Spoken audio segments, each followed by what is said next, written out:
ವಾಸ್ತುಶಾಸ್ತ್ರದ ನಂಬಿಕೆಗಳ ಪ್ರಕಾರ ಹೆಣ್ಣು ಮಕ್ಕಳು ಮನೆಯ ಶಕ್ತಿಯ ಕೇಂದ್ರ ಎಂದು ಹೇಳಲಾಗುತ್ತದೆ.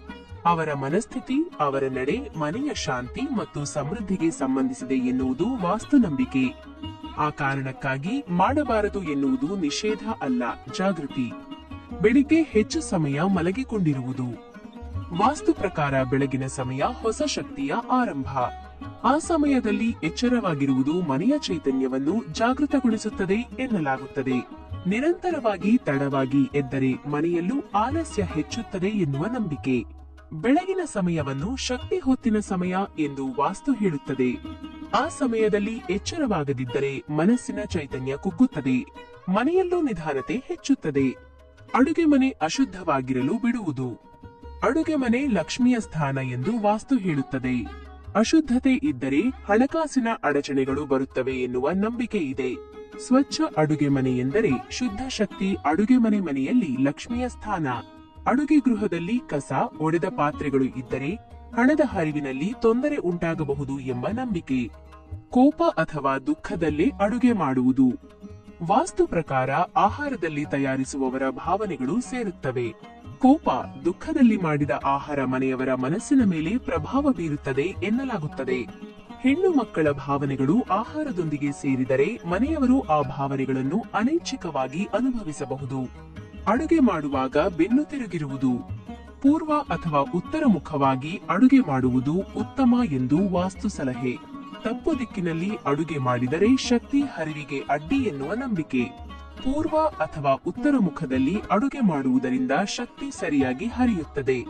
ಬೆನ್ನು ತಿರುಗಿಸಿ ಅಡುಗೆ ಮಾಡಿದರೆ ಮನೆಯಲ್ಲಿನ ಶಕ್ತಿ ಹರಿವು ಅಸಮತೋಲನವಾಗುತ್ತದೆ ಎಂದು ವಾಸ್ತು ಹೇಳುತ್ತದೆ. ಸಂಜೆ ಸಮಯದಲ್ಲಿ ನೆಲ ಒರೆಸುವುದು. ಸಂಜೆ ಲಕ್ಷ್ಮಿ ಪ್ರವೇಶಿಸುವ ಸಮಯ ಎನ್ನುವ ನಂಬಿಕೆ. ಆ ಸಮಯದಲ್ಲಿ ನೆಲ ಒರೆಸಿದರೆ ಸಮೃದ್ಧಿ ಹೊರ ಹೋಗುತ್ತದೆ ಎಂದು ಹೇಳಲಾಗುತ್ತದೆ.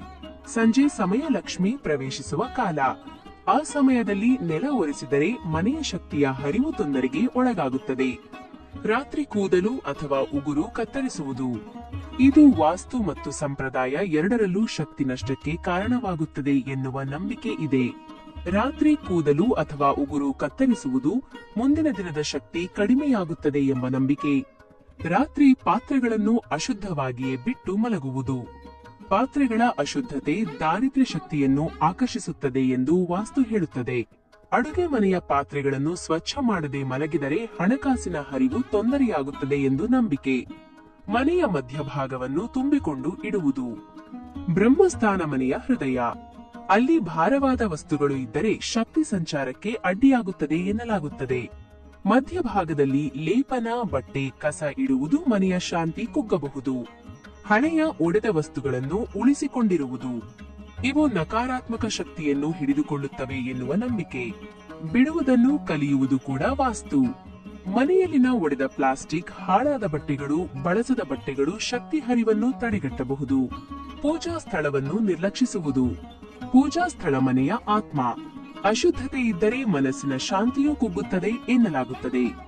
ಪೂಜಾ ಸ್ಥಳದಲ್ಲಿ ಧೂಳು, ಕಸ ಇದ್ದರೆ ಮನೆಯಲ್ಲಿಯೇ ಒತ್ತಡ ಮತ್ತು ಅಸ್ಥಿರತೆ ಹೆಚ್ಚುತ್ತದೆ. ಅತಿಥಿಗಳಿಗೆ ಅಸಮಾಧಾನ ತೋರಿಸುವುದು. ವಾಸ್ತು ಪ್ರಕಾರ ಅತಿಥಿ ಲಕ್ಷ್ಮಿಯ ರೂಪ.